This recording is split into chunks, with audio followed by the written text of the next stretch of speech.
Welcome to the launch of the website Decolpsych. I'm Harry Sewell, and I'm here on behalf of a team of us who have been involved in pulling this together, the website and this seminar this afternoon. Well, it's early evening for us here in the UK. So I just want to just say who I am. I'm going to ask Dr. Fernando and Raisa to introduce themselves, and then I'll just say something about the nature of the session. Dr. Fernando and then Dr. Kumaga will make introductions. Suman, I'm going to say who you are.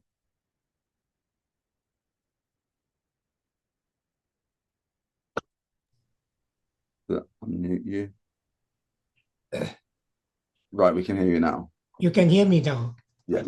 Yeah, I've got about a couple of minutes. Yeah, just to say hello, let people know who you are. For those who don't know me, I come from Sri Lanka. I actually came soon after Sri Lanka became, soon after Ceylon became Sri Lanka, actually. So it's way back in 1948, end of 48. And I've been in Britain most of my life since then. I came the time of the Windrush, but of course from a different direction and a different background to the Windrush generation, mainly from the West Indies. What I'll just say what I remember from then. What I remember very vividly is the intense racism that I faced at the start.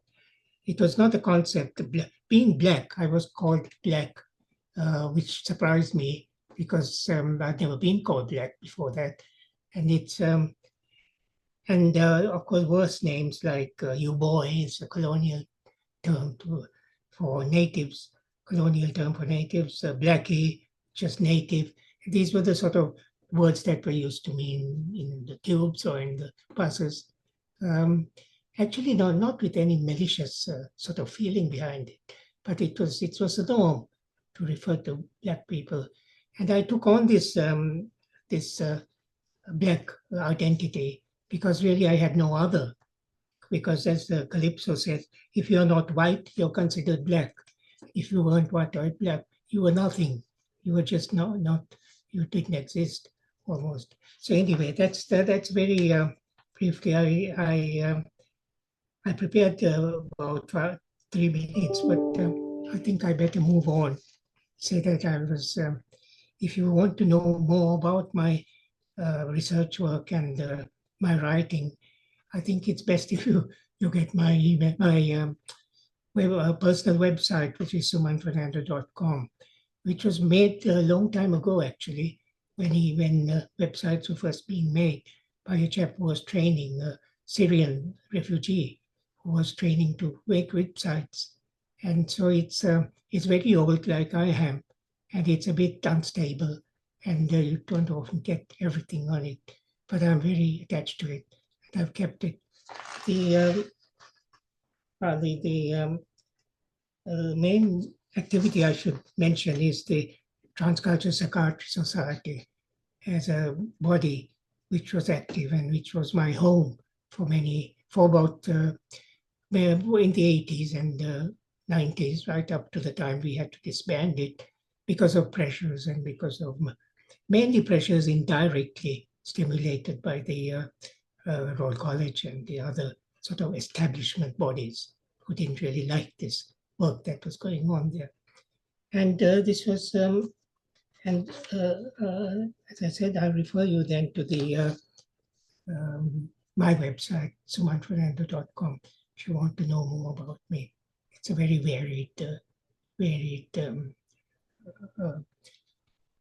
an up and down sort of relationship with Britain, but very much as a part of Britain.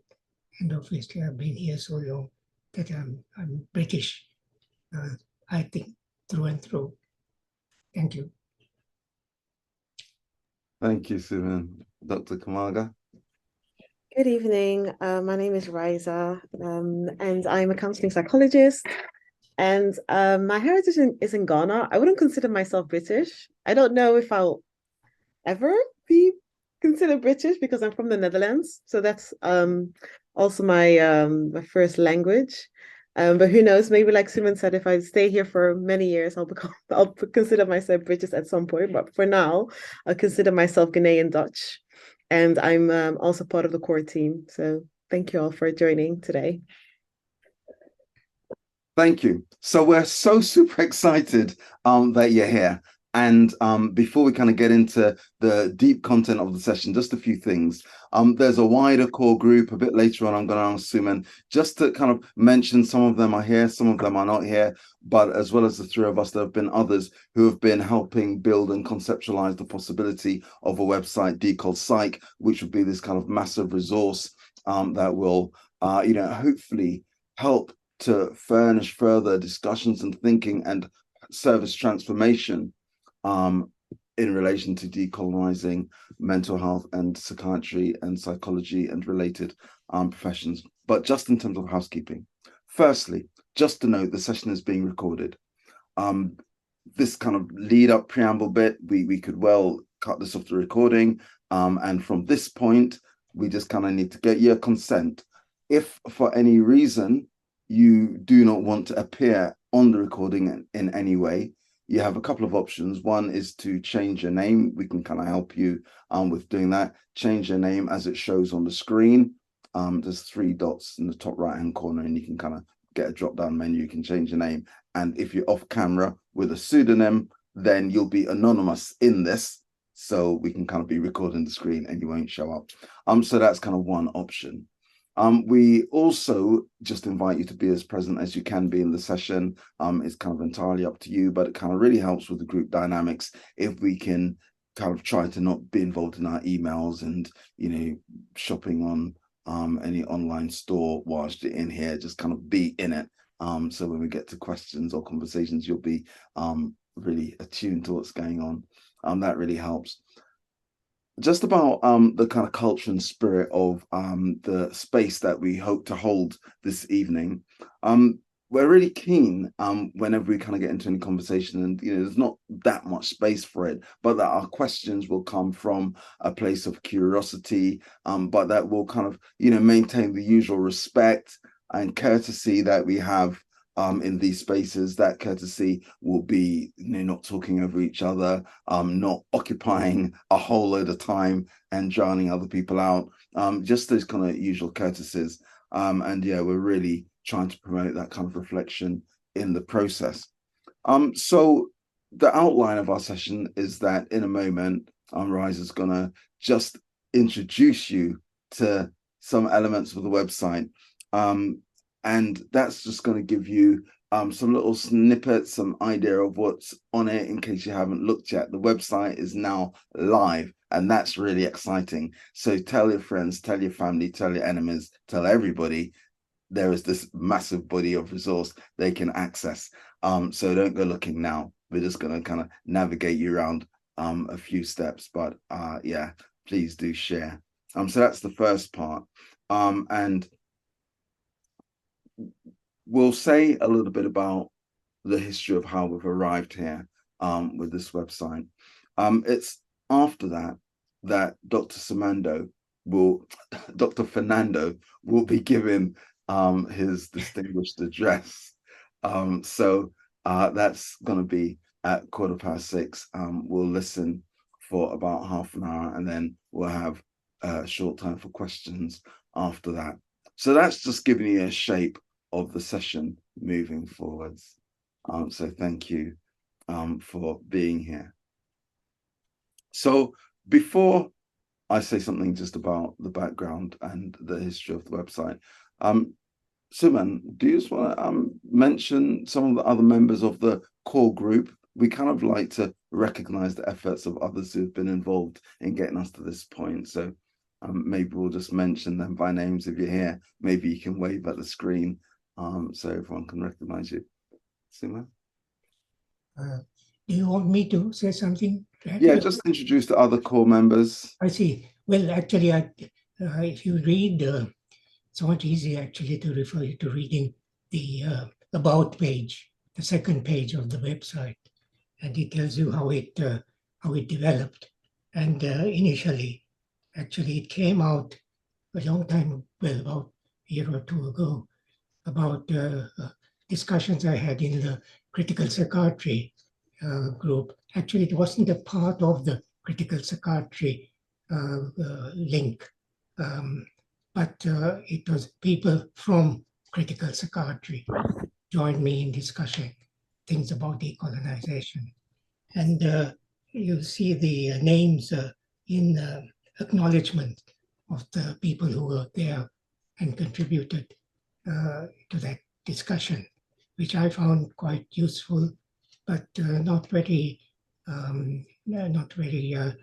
specific, one might say.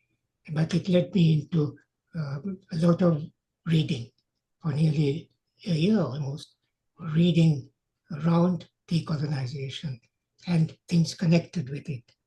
And I then we got together a group of people who were the core group, and we discussed how we could make this into, actually initially it was going to be a book, but it turned out to be, and it, well, I rather steered it into being a website and not a book, because my feeling was that we wanted people who don't often read books, actually, particularly academic books.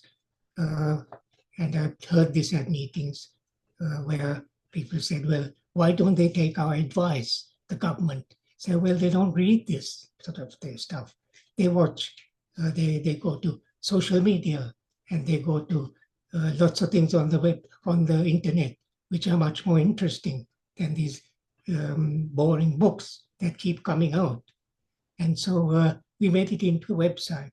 It is sort of made, Harry and I worked on this, getting scripts together and making something, putting it together in the structure of a website, which I had started, or somebody in America started on my behalf, making it a personal website, but I changed the whole thing. I said, no, it's not going to be personal. It's a website for everybody, and it's a website about decolonization. So the core group members are also listed, rather than going through them. They are listed in the About page. They've been, some have been very crucial, others have been less crucial, but we have met a few times and criticized and advised on how things should go. A lot of dissension as well as advice. And out of that, we closed down we sort of pulled together, Harry and I, what we'd heard in the core group and worked on the website itself. We had Ali, technical person who has dealt with Squarespace websites, who helped us to get things in order. And this is what we produced. When we came to it, we weren't quite sure, we weren't at all sure what to do with it, actually. Just put it on the internet and hope for the best, or make some project out of it. And it's a sort of in between at the moment. We hope that it is a project where people would contribute and would make it into a mission to actually start a decolonization group, of decolonization mechanism that would draw in people depending on how much they want to contribute. So there's, I think Raisa will say a bit about what's on the website. Thanks. Thank you, Suman. And great to see Alan and Rachel online, who are members of that wider core group. So just a kind of brief intro to how we've arrived at this point. And at that stage, Raisa will then show you what's at this point, what's on the website. So in 1991, Suman probably won't remember it was then, probably 92, In fact, I was a social worker in the community mental health team, and I'd been reading publications, books, articles on things to do with race and mental health. And I was really captivated by the work of this person in my head who was like a really tall, big, maybe Rasta guy, who wrote this really fierce material critiquing psychiatry and the kind of racism as it kind of runs through our system. And this person was going to be coming to a conference in South Buckinghamshire. A colleague of mine, Errol Francis, had organized this, and I was really, really keen to meet this like huge, powerful, really fiery character. And Dr. Fernando. So he walked in the room, and I thought, oh, right, okay. So I conjured up that image in my head.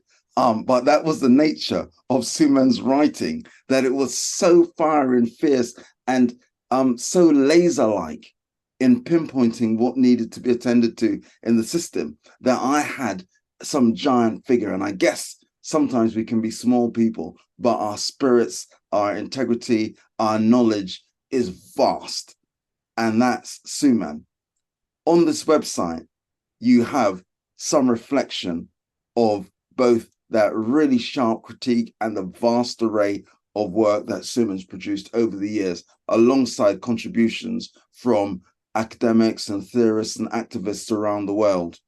Our goal is to increase the volume and breadth of that material. So in many ways, this is a celebration of Suman's work, but it's also an invitation for us to be involved in keeping that flame that really kind of attracted my attention way back then, to keep that flame alive by continuing to write and critique, to be in dialogue with each other, to continue to sharpen our minds around this effort to decolonize, to kind of look at the ways in which we often assume things to be right, to follow the orthodoxy of psychiatry, maybe not us ourselves, but we work alongside people who do that. And for us to begin to generate alternative, and to not even just kind of think of them as alternatives to the status quo, but just ways of doing things that don't follow that traditional path.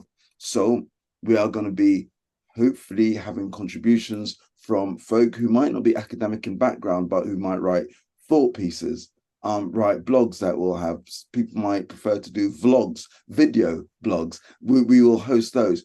And there might be some of you who are academics or who write in more of an academic style, would really be welcoming those contributions too, because we want this to be dynamic.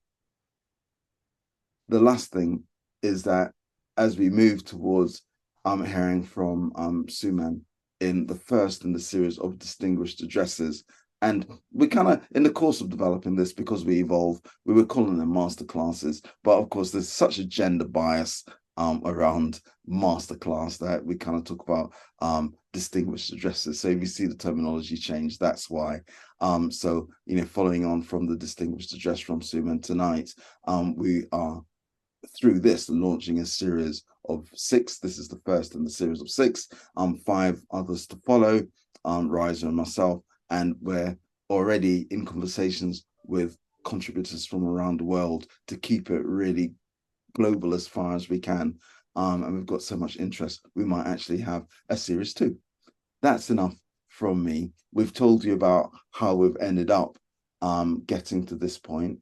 The backstory about that body of material is that Suman has chosen to be anti-ego, because that was going to be a Suman Fernando new site. And in the course of developing that, Suman said, actually, let's make this a collaboration. And that's how I'm here and Raisa's here and everyone else is here. Thank you, Suman, Dr. Fernando, for everything you've done for us, not just us here, but for the sector. Let's have a look at some of it. Raisa. Hello, everyone. So we've launched the website, and the first thing that you'll come across is the beautiful artwork from another kind of colleague from Canada, Jasmine Guster, who made this beautiful painting to kind of explain the movement from forward and upward for psychology and psychiatry to become truly, decolonized. and fully rooted in critical mental health.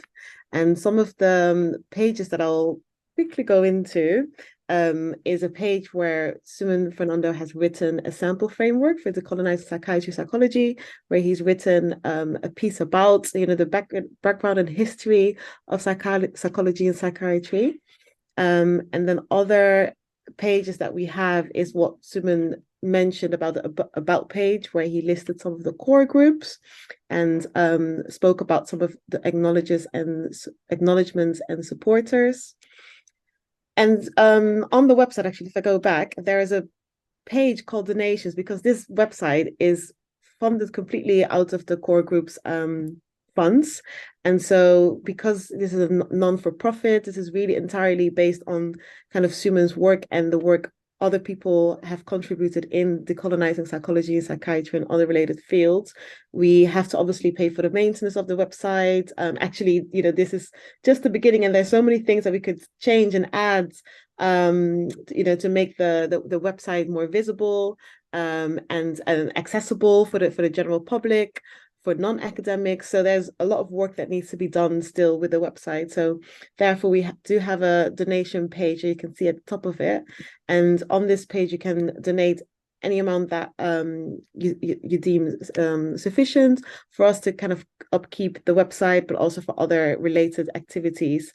And that's why also the masterclass series have also kind of a donation part of it, because we want this website to continue as a legacy and something that future generations can go into and access work and literature to advance psychology and psychiatry.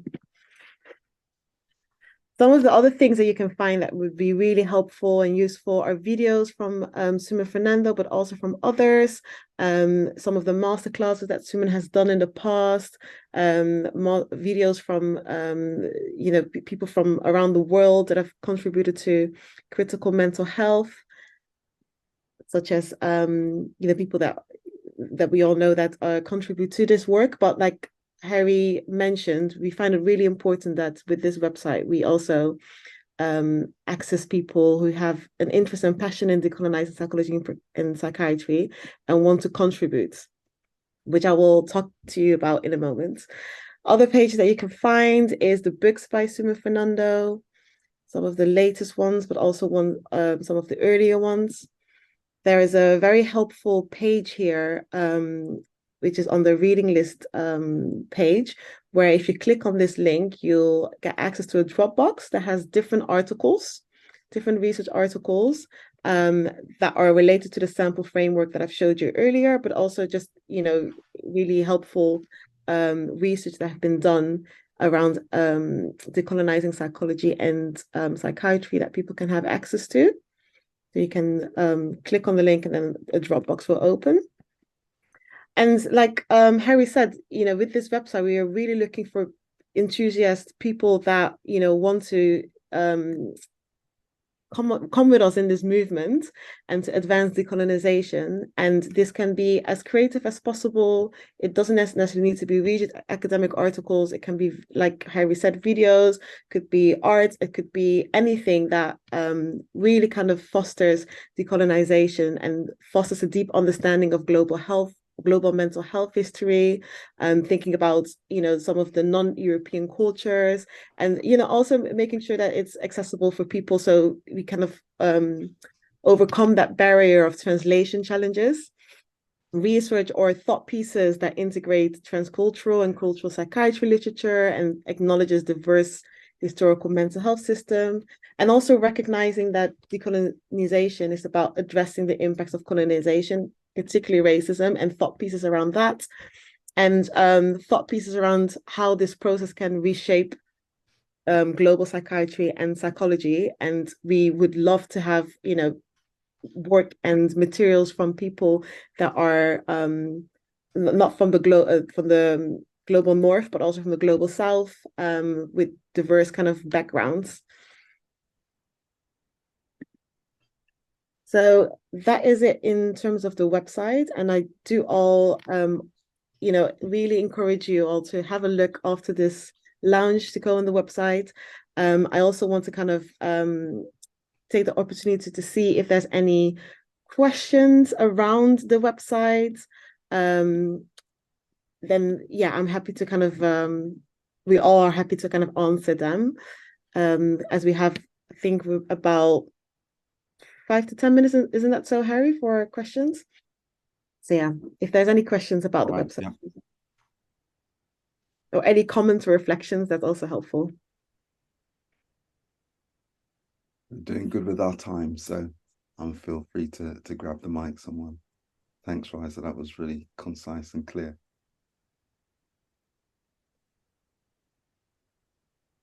Should I add something to that? Yeah, because the others don't know this. In the last few days, really, I've managed to get a sort of agreement with the Wellcome Trust, and we had to agree beforehand to come to terms with Wellcome himself, who was a really very racist collector of items like skulls and things from the colonies. But we got over that, and we have they are willing to take over all the books that I've accumulated for their library, and and maybe there'll be some input there. And they also agreed that they'll take over whatever papers we have about the Transcultural Psychiatry Society, UK, that was active from the particularly in the 80s, 90s, and in 2000 it was for such great difficulty. We managed to keep going, and we had to close it down, but carried on individually. And they'll take the papers from that and make it into a collection at the website, at the Wellcome Trust collection. And having the books in the Wellcome Trust, about 300 or 400 editions on race and culture, particularly racism that arose from colonialism, would be quite an asset, I think, for people who want to do further work on this. So I just add that. Thank you. Thank you, Thank you, Suman. So we've got the physical version at the Wellcome Trust. That's to follow, as well as the online. Awesome. Clive Sherlock, is it okay to call you? That's the name that appears there. I saw you signal that you wanted to speak.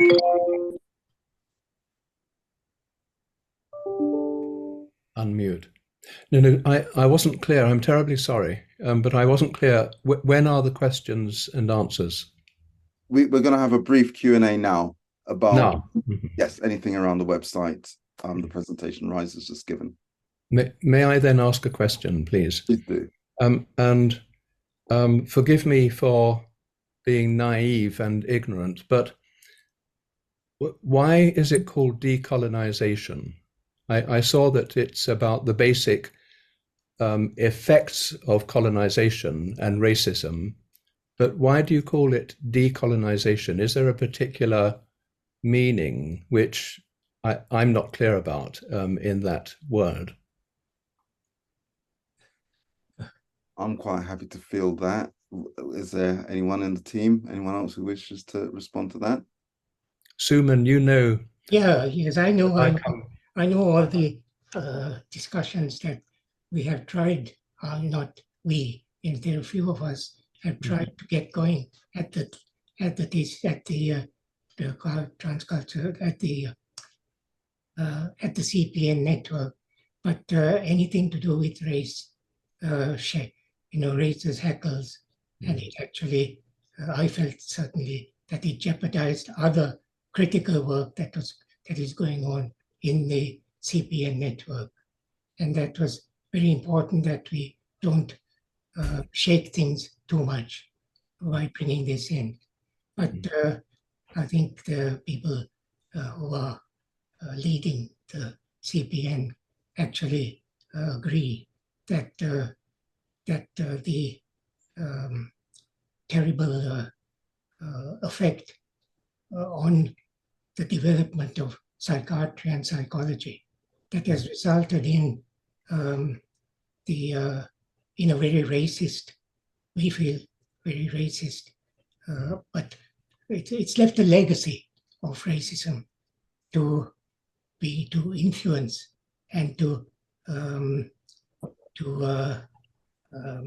shape the sort of psychiatry and psychology that developed in the 17th, 18th, 19th, 20th, 21st centuries. It is the legacy of colonialism is still very powerful, and it actually is at the bottom of many of the problems that CPN try to highlight, but CPN, unfortunately, as a body, is unable to actually take on board the race and culture implications in that legacy. But there are people in the CPN, and there are a lot of people outside, white people, black people, yellow people, red people, blue people, no color people, everybody, to actually deal with. And I certainly feel that a decolonization process, I think you'll have to read a bit of the literature, or if you read the introduction, the introductory work on the introduction, the page 1 of the website, to know why we call it decolonization. Right, I'm sorry. Legacy of. I look forward to reading it. Thank you. Thank you for your question. Thank you for your question. Can I just say very briefly in response to that, the language of anti-racism often conjures up in the minds of people the idea that what we're responding to are actions of individuals or organizations that you can kind of easily identify and say, well, this was inappropriate and we need to attend to that. So the language of anti-racism becomes quite restrictive. Whereas what we're interested in are the kind of underpinning philosophies that really have led to the discipline of psychiatry, that's also led to the construction of service types and the orientation within services. And the language of decolonization is to say, how can we actually track down that legacy of colonialism that still remains alive in our current approaches, philosophies, orthodoxies, etc. within psychiatry. So that's kind of what underpins it, as I say, which is really different to just saying, oh, this organization is racist, so we need anti-racist practices. Okay, thank you. We have another hand.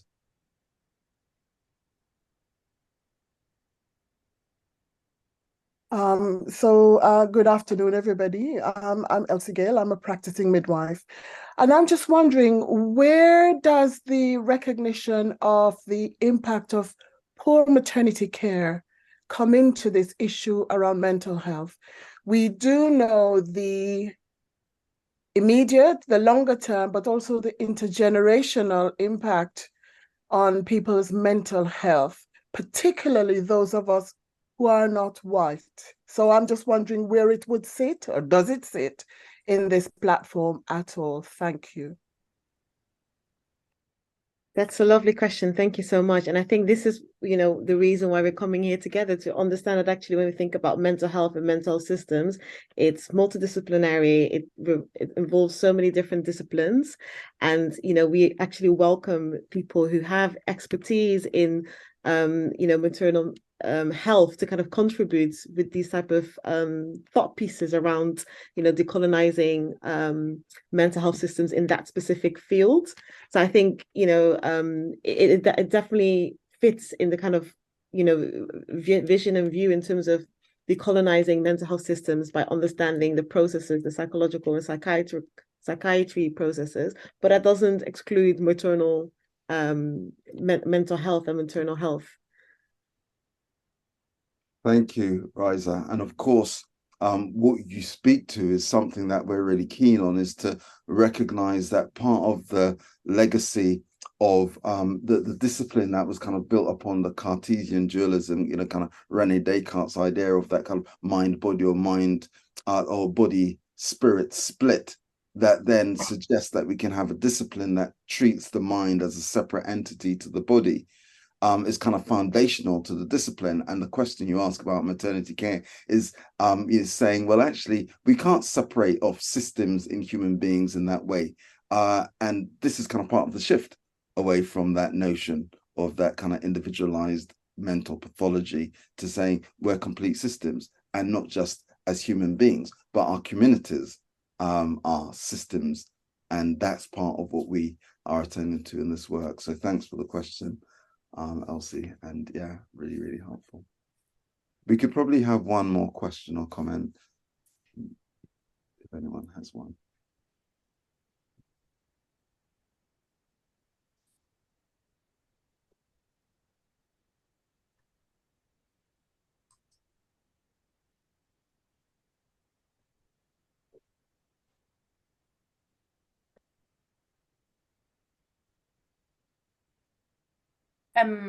Is it okay for me just to jump in? Go ahead. I was just thinking about, oh, sorry, I don't know how to start my video. Okay.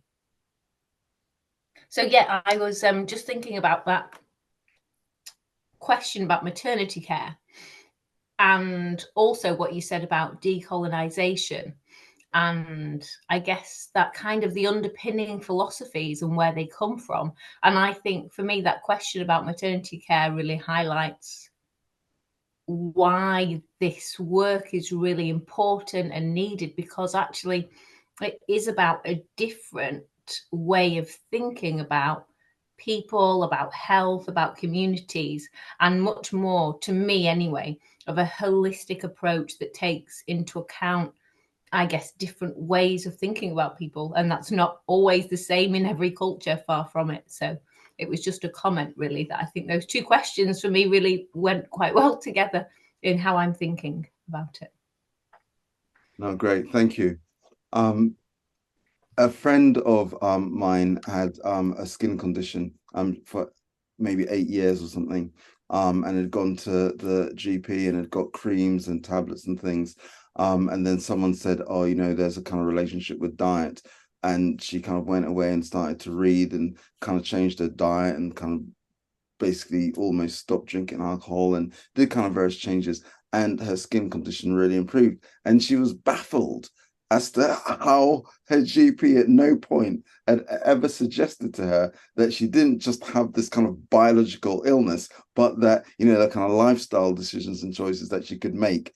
And this kind of separation is what we're kind of attending to in this. When I said about that kind of, you know, mind-body split or spirit-body split, it's just kind of thinking, you know, the fundamental challenge to the way in which the system thinks about mental health and psychiatry is that we have this separate entity called the mind that is unrelated to our society. Or I know it's not that reductive, but it's kind of, they're the tones that we're talking to. So with no further ado, thank you, Raisa, for your presentation and for taking the questions. It's now time for our distinguished address from Dr. Suman Fernando.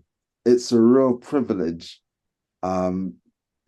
You know, I don't know how many years, 30, 40 years, Dr. Fernando's been reading, writing, researching, and delivering. And the amount of knowledge to be squished into the next half an hour is immense. But we're going to rely on Suman to distill some key themes for us. And I'm really hoping that you'll come away feeling challenged, maybe a bit rattled, but definitely enthused. Suman Fernando, thank you so much for being here.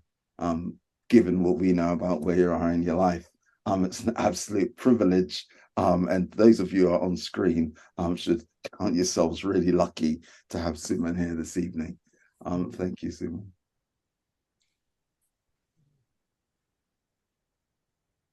The question is about sharing screens. Yes.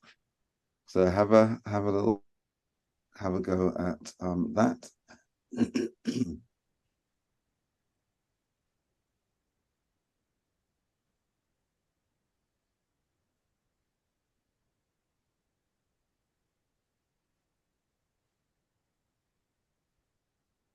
you want me to do anything? Share screen? Yeah. So if you go into your presentation now, so there's that little green button at the bottom, share screen. Hopefully, if your presentation's open, we'll get into that.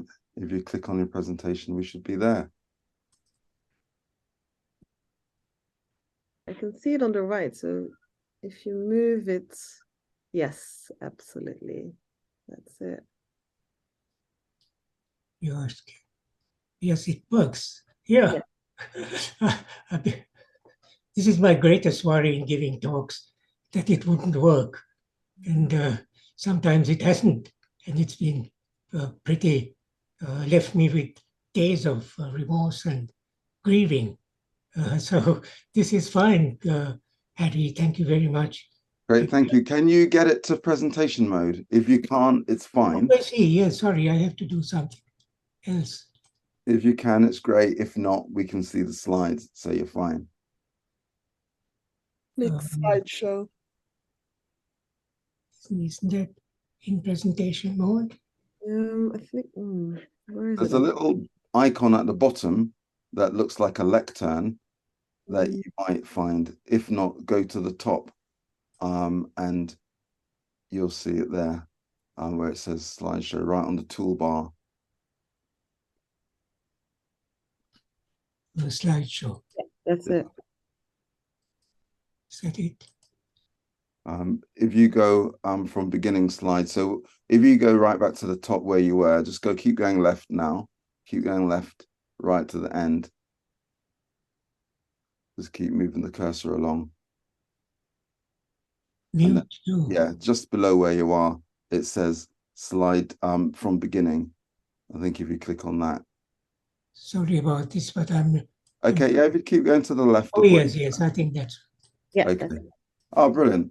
Excellent. Oh, you've got it. Yeah. Awesome. Well, I'll have to rush through this. I always rush, but I hope it makes sense. Sorry, just to say, before you do, we're a minute ahead of schedule, Suman, so don't feel the need to overly rush it. We're bang on target. Thank you. Yeah, the schedule was very tight for me at 92, old man struggling to do things quickly. This is something that I've never done, and it's been more and more difficult as I got older to do things quickly. Anyway, here we are. The Transcultural Psychiatry. Is it all working all right? Yes, all working fine. Yeah. Transcultural Psychiatry is what I started with way back in the 60s. It was invented, if you like, in the 1950s, 60s in Canada by McGill University, studying cultural differences in the field of psychiatry and psychology. It's called cultural psychiatry. As it developed in the UK in the 70s and 80s, TCP also focused on issues of applying traditional Western models of psychology and psychiatry transculturally. And in a way, it had quite an effect on transcultural psychiatry being discussed at McGill. And I got invited, and others from the TCP, to talk to the Canadian colleagues there quite several times. I was there fairly regularly for about 10 years. It's then that is transcultural. It's about people from non-European heritage who are not Western. And in the UK were blacks, browns, yellows, etc. People called blacks, later called coloreds, later called ethnic minorities, the others, the people we can't talk about, the people we shouldn't get into talking about because it leads to so many arguments, etc. And this was a sort of evidence when you looked at the statistics, and I produced this in a talk, and it was, this sort of thing was repeated many times over the next few years, particularly by government bodies, but similar things, that we are diagnosed as schizophrenic admitted as offender patients, mad and bad, held by the police, transferred up. You're probably familiar with this. Diagnosed, and it was the bad apples was the popular theory. Oh, they're bad apples, we'll get rid of them, and everything's fine. Get rid of these bad apples. Well, it's not about apples at all. And to think in sociology about if social inequalities with negative impact on the same sort of people, on Black people or children of Black people, are evident in many systems, it cannot be bad apples. It's likely to be an institutional, a systemic problem. Schizophrenia, stop and search, children reminded in London, sectioning, citizens in prison, school exclusions, estimates of dangerousness. And this has persisted, or nearly all of this, to a less degree than it did, sometimes to a more intense degree, a worse degree. And this is the evidence.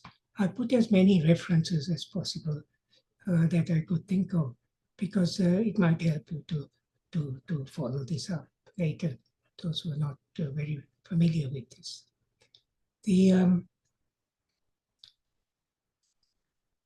Now, what really is meant by psychology and psychiatry?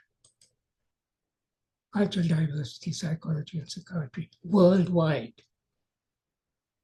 If you're not Eurocentric, if you're not just thinking of our small world, but thinking of the big world, if we drop academic terminology for a way, psychology and psychology should represent diverse ways of, say, caring for, supporting, sometimes punishing, actually quite often punishing, even to the point of death, people who we interpret as having problems of the psyche or mind. And this happened all over the world, still happens all over the world. Or showing problems of living, expressed in abnormal behavior and beliefs, which we say are abnormal behavior. To them, they're problems of living, problems of getting on with people. And Nicholas Rose, a sociologist, will know that Goldsmith, in his rather good book, I think, says, the psychological sciences have a long past, but a short history. The short history refers to 17th and 19th century Christian era, when our current disciplines of psychology and psychiatry first emerged. I say our current, started in the West, it started in Europe, but it's now broadcast and been imposed at first, but now taken on happily and even researched and expanded on all over the world. The long past refers to the hundreds of years of philosophical, political, religious discourse of learning throughout the world. One of the major times, of course, was during the Middle Ages, and soon after that. The research into problems of psychiatry and psychology services in the 50s. Transcultural psychiatry, this is mainly Britain. Transcultural psychiatrists believe from early on, Britain and Canada, from early on, that there are similarities in many European cultures to what are variations of behavior or thinking patterns felt to be disorders.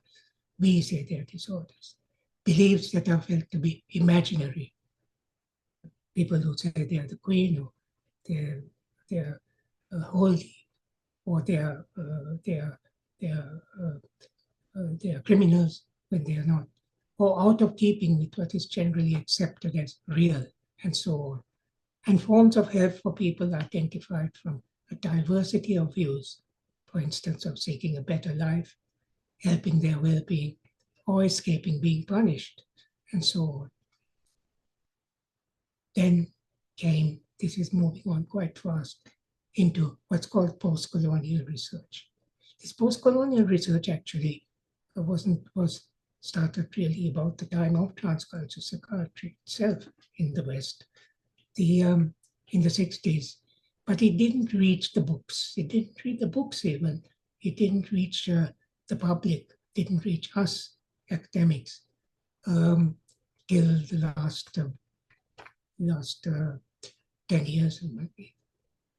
Indigenous psychologies are researched and have been researched, and they are now even in the newspapers, articles, and exotic religious practices, and what's called ethnopsychiatries, healing practices, often preferred by service users to what is offered by our Western psychology, psychiatry, all of which go to questioning all of these earlier things, go to the questioning the beliefs and practices promoted by traditional Western psychiatry, which has now become universal, or is becoming universal, that there is time to stop it. What is now still largely accepted and promoted in mental health development in the global South, particularly by the drug companies, and in the underdeveloped world, the third world, these are alternative names. This new research has fed into new thinking in transcultural psychiatry, supporting what transcultural psychiatrists have suspected from studies of racism and other problems in Western systems. Ethnopsychiatry, these are just samples. Global psychiatry is a recent thing because myself and Moodley, Roy Moodley, edited this. We got people, Buddhists, indigenous people from the American continent, Maoris, people like that, people who were exotic, you might say, or dissatisfied, and the same people who were seen as exotic, but who were dissatisfied with what was going on in psychology, and to contribute what they felt was real psychology from their perspectives. So we had to change authors several times, mainly because people couldn't we had to edit too much, and it was very hard work actually for the editors, but we got it out. Because partly because when I asked psychologists, why don't you teach about Hindu psychology or Buddhist psychology or South African indigenous psychologies? They say, well, where are the books? We haven't got books. Well, when you say, yes, there are books, point out 10 or 12, say, yeah, but they're no good. We know they talk nonsense. Say, well, that's why you need to teach them. If they're no good, people will recognize them. But there's so much resistance to even accepting that there could be any other psychologies. Transcultural psychiatry now tends to view Eurocentric psychology as one of the many global psychologies, one of many, and research aims to explore psychologies that have informed people in non-Western cultures, often active today in what are called hybrid mixed systems of mental health in many countries of the global South. Unfortunately, attempts to restore or use these non-Western psychologies without mixing them doesn't actually work and isn't actually taken up, and suffer from the lack of funding, neo-colonial forces, etc. And perhaps it's not really the way forward toward. Transcultural psychologists increasingly tend to view psychology itself as culturally diverse. As Lawrence Kermire says, psychologies are stories of the self in time, ways of narrating our experience and behavior that explain the basis of our actions. As such, they mirror local concepts of the person. The sense of self is the interior experience of personhood, which may be reified as mind or the psyche in everyday explanations, academic psychology, or therapeutic discourse. But still, we even who believe in that teach ordinary psychology, ordinary Eurocentric psychology, because that's what we are often paid to do And if we don't do it, we get chucked out. People are from time to time. Some generalizations about the approach to mental health across the world. The colonial era of 300, 450 years was roughly between Columbus landing in the New World. That's when it all started. And people say the American Civil War, 1783, or others say the liberation of Haiti, the uprising of slaves who became former slaves, or really, to be realistic, until 1945, when the 1939-45 World War was ending, and when most of the colonial empires were dismantled, and the West appeared to turn towards human rights of all things for 400 years of being opposed to human rights in their activities. The West, as the non-West, the rest saw it, which the West was oblivious of human rights and in the colonial world, and a wish to redress the harm done during colonialism. That's a very quick answer. It's more complicated. Before 1492, madness in Europe, it was seen in terms of reason or unreason, consistent with local beliefs at the time in Europe. You were either showing reason or you were unreason. And that morph changed into, once psychiatry got organized on the basis of that, and emerged these Western disciplines, which were very different to non-Western times in terms of ideology, came to dominate the world. The Western disciplines sort of formalized the dogmas, or formalized into dogma ways of doing things. While outside the West, actually, things were not formalized. It was all very local, or very local. But in most of the world, while indigenous views, consistent with local views, which varied from place to place, persisted, sometimes hybridized with imported alien Western views, because that's where one had what one has to do.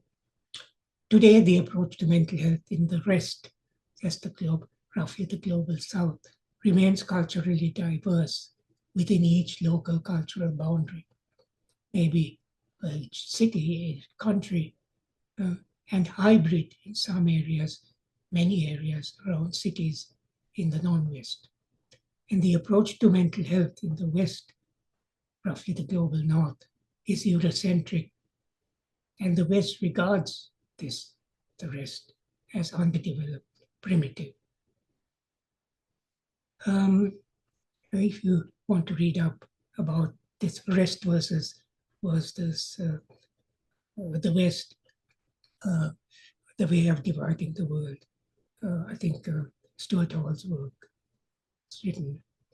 Although psychology and psychiatry were developed in Western Europe now, spread all over the world as scientific, modern, true. In fact, their development first ignored knowledge from non-European sources. For example, religious, spiritual ideas from sources outside Europe, psychologies, particularly one could say psychologies that informed mental hospitals in the caliphates between the 10th and 13th century, and others that go back. When people say, well, it wasn't medicalized, of course it was medicalized in the caliphates, the psychiatry in the caliphates was medicalized largely through Greek, largely into Greek medicine. Secondly, the psychiatry we promoted in the 17th, 18th centuries, but developed at a time when Atlantic slave trade was at its height.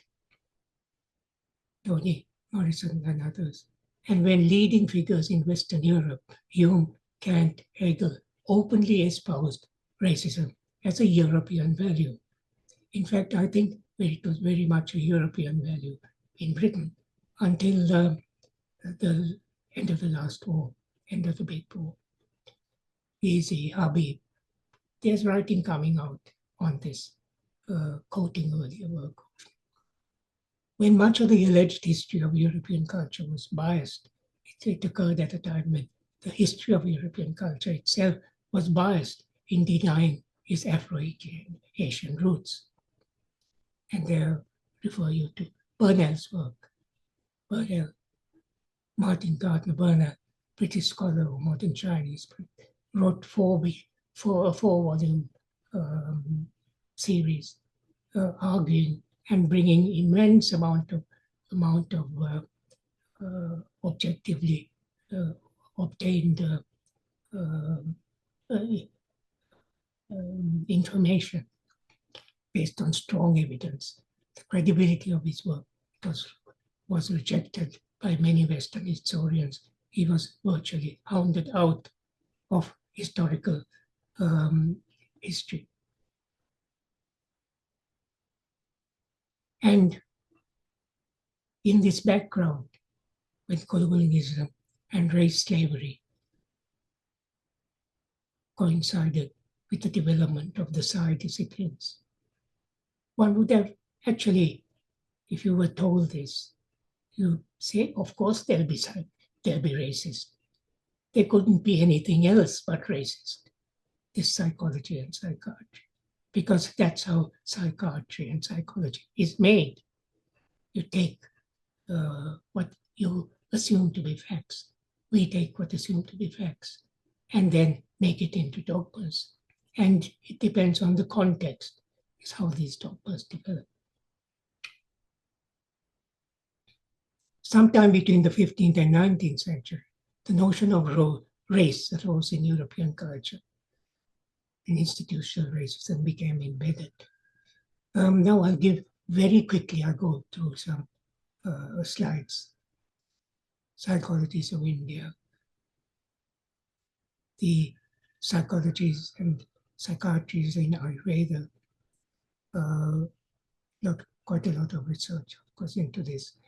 The psychosis, what we call psychosis, was described as unmada or mada, severe and not so severe, divided into several subtypes, body types, doses, characterized by a variety of agitations, intellectual, and then something else. The two major systems of Ayurveda, Sushruta and Karaka's systems. And I know a bit about the Buddhist system. And it's in Sri Lanka. And the Tibetan system was rather different. It came from a different background, a different context, but it was still basic Buddhist ideas, which were diverse. There's a diversity in Buddhism. There's a diversity in Christianity. There's a diversity in many religions.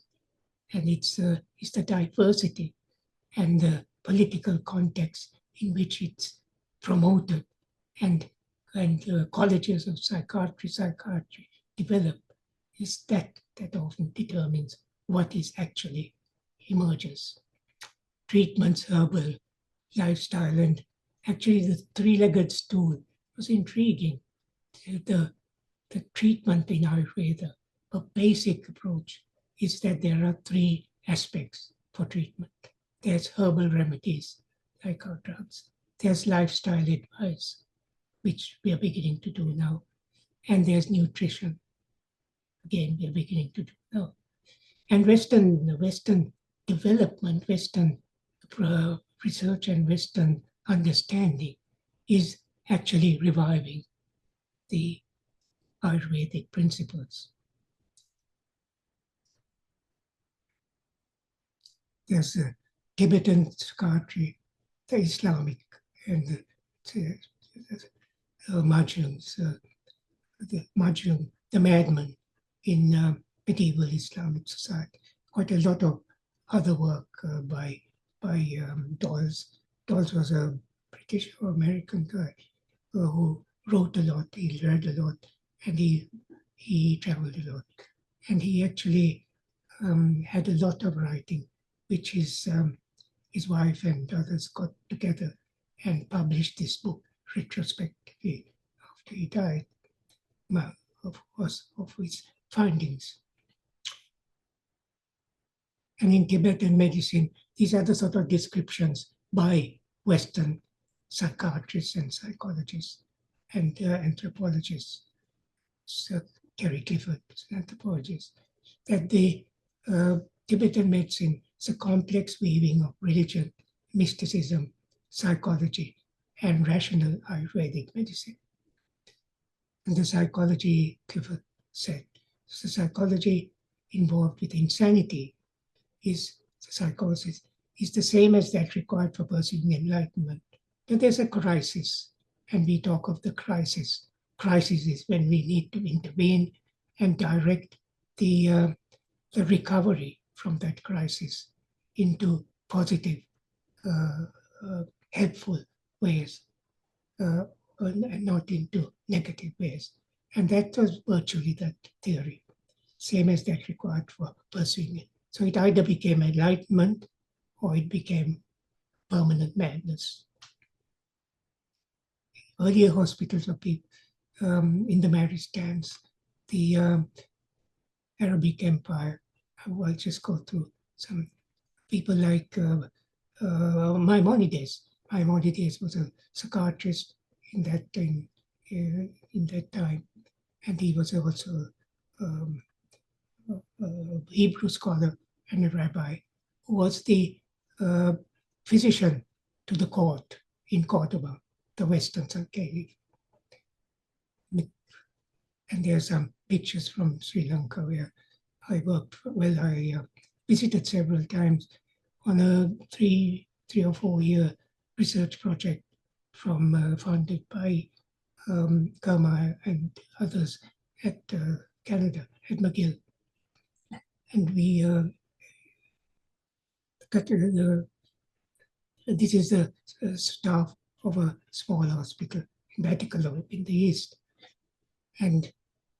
But most people actually still go if they have problems of nature, problems of living, problems of politics, problems of thinking. They often go to this sort of place, Kataragama, seeking help for all sorts of problems, make offerings, communicate with the gods, communicate with the priests there, or claim to be anyway, interpreting God. That's my brother and sister-in-law, actually. They used to go regularly. They're also getting on. There's a traditional healing in Decolonisation. She had qualified as a pharmacist in doing pharmacy at Jaffna University, but later then decided to be a traditional healer. She was practicing in particular area. These are the sort of healing ceremonies. These are sort of masks. Sri Lanka is well known for its masks for various healing ceremonies. Lots of references, And then slavery. We learned that very quickly, I think I better stop, isn't it? I'll go very quickly.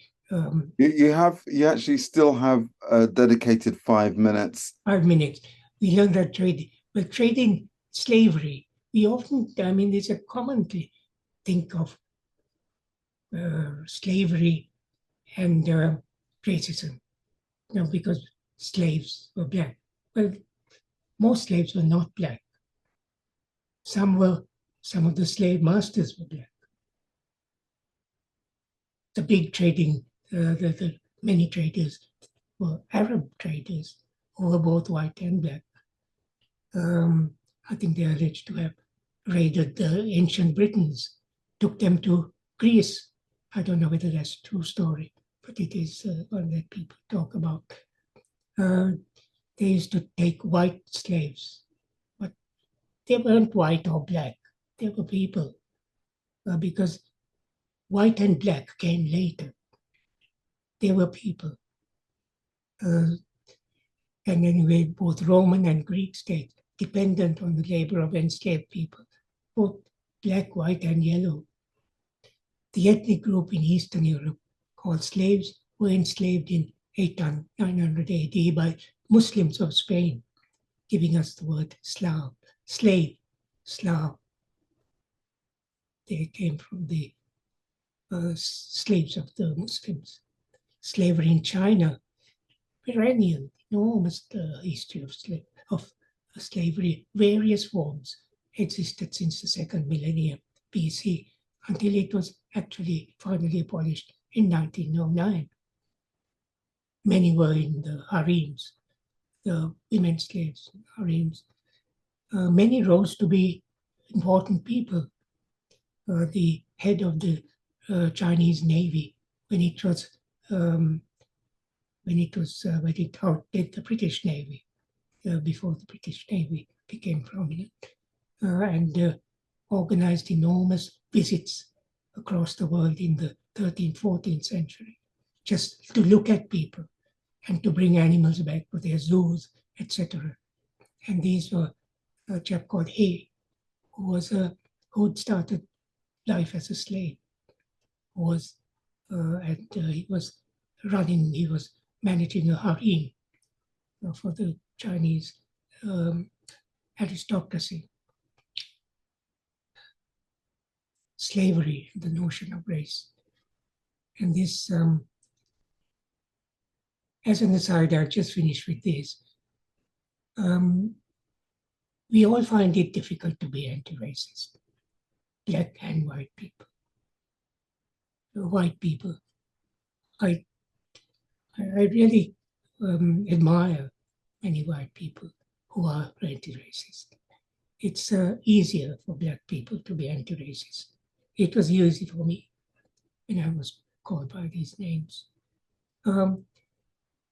If you want to be a major impediment to developing anti-racism is that increasingly black people seeking power and privilege, important positions in professional political bodies, including our parliament, support racist policies to preserve power, sometimes unwittingly, but often fully aware, using racism as a pathway to power. By being racist, you get power. Racism as we know it, going on for so long. When I first joined the mental health system in the NHS, it was against the odds that I would get a consultant post. But overt racism diminished. Overt racism, not institutional. It became mainly institutional and not easily visible, but still damaging, especially for disempowered people like patients suffering from diagnoses, especially schizophrenia, once they suffer from the diagnosis. Once I became a psychiatrist, my social and professional roles gave me power and privilege. And the more power I wielded, the more white I became, the more powerful.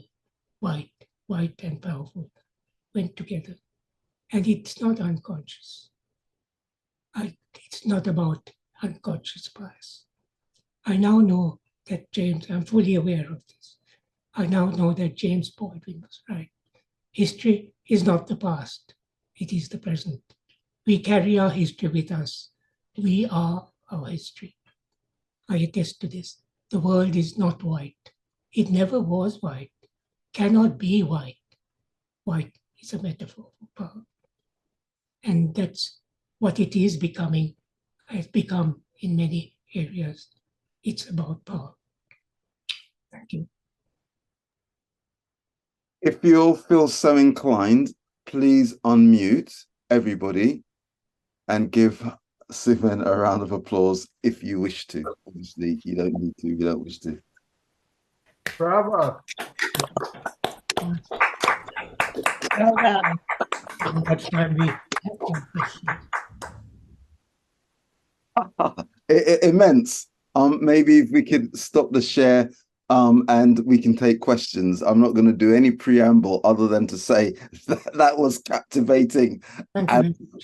the delivery and content were just fine. the finest. Thank you. Any questions or comments? Let's use the 10 minutes as effectively as we can.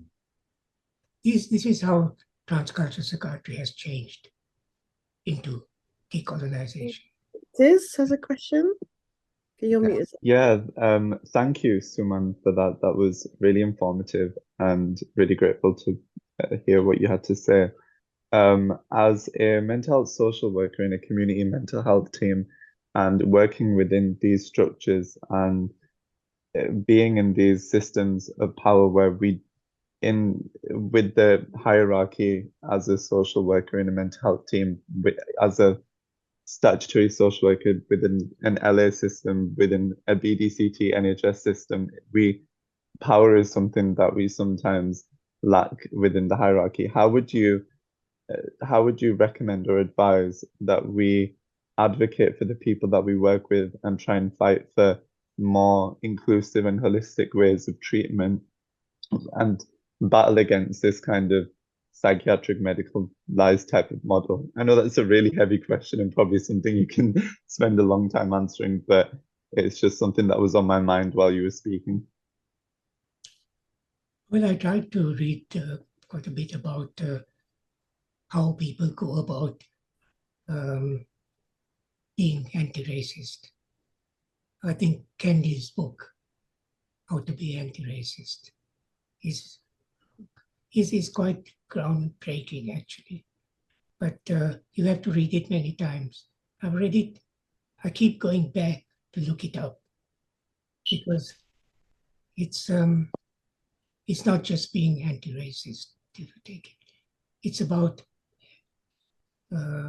anti-misogyny, anti-this, anti-that, being reformative, being positively working, and if you're thinking in terms of colonization, it's decolonizing your mind, decolonizing your colleagues' minds, and starting a group to actually work on that.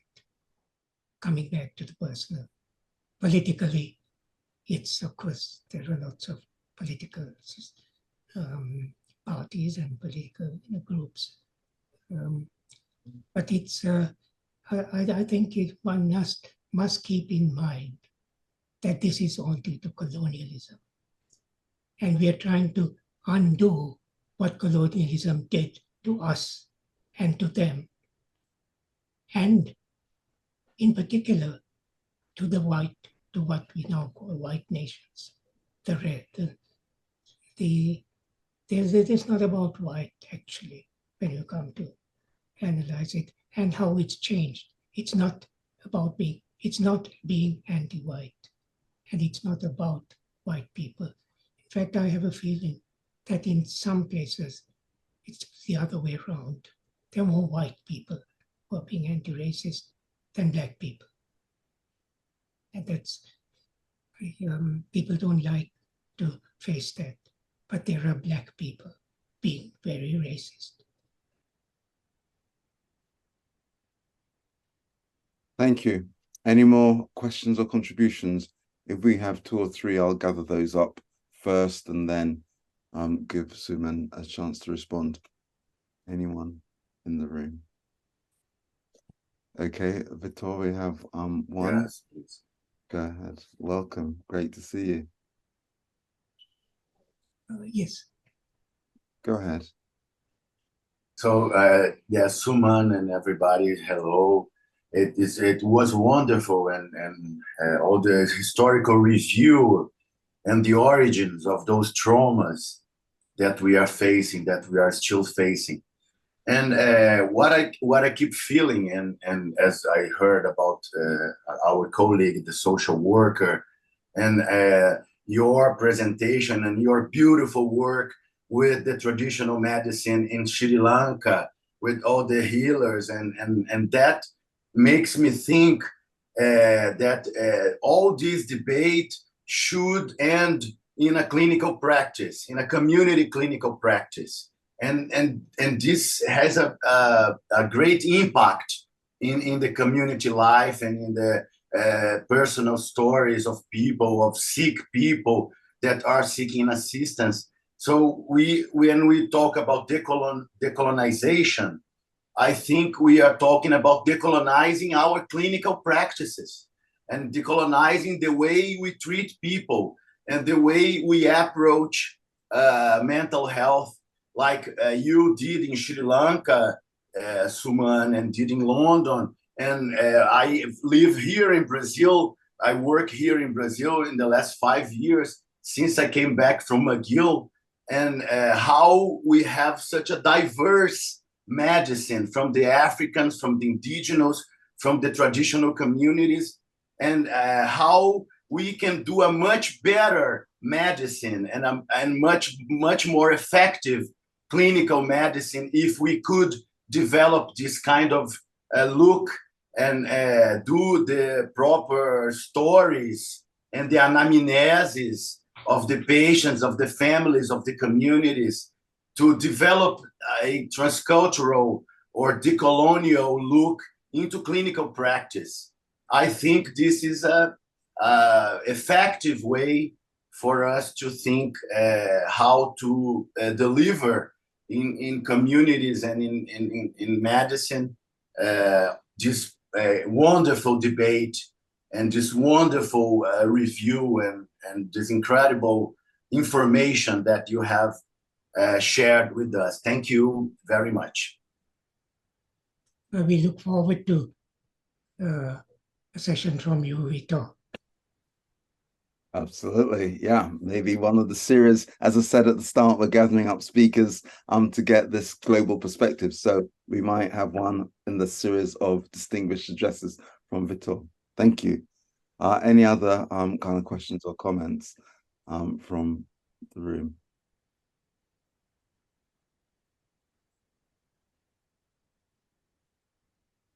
Can I ask a question?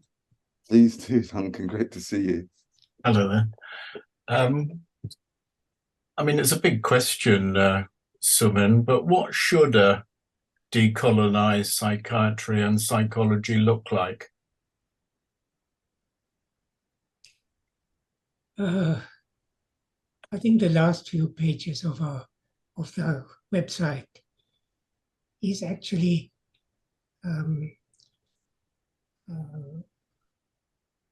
not accidental, but it's actually a sort of a proposal of the way it would look like. The sort of way, it's a framework, called it. I think when we had the meetings at about a year or two ago at CPN, it was only a germ of the idea, but it within transcultural psychiatry, the few people that I certainly communicate with and develop, particularly service users, feel that decolonization is not to turn everything upside down. It's actually, I hesitate to use this word because it's used as a sort of negative thing, reformation. It's actually by working from what colonialism did. The history is that colonialism was a disaster, actually, for the world. The way, and it caused a lot of, even climate change. There's a lot of work now that is emanating as to why the world is like this. And there is a case for seeing it as it's because of colonialism. Why are we in this terrible state today? Actually, we're talking of the end of the world, some of us, saying that we are heading to the destruction of mankind, humankind. We need misogyny, anti-misogyny as well, all along. And decolonization is actually a way of is not is actually Reformation. I think I can't think of a bit, but that's maybe because I was brought up as a Christian, and the Reformation was the term used. But I think other cultures have other words for changing how we do things quite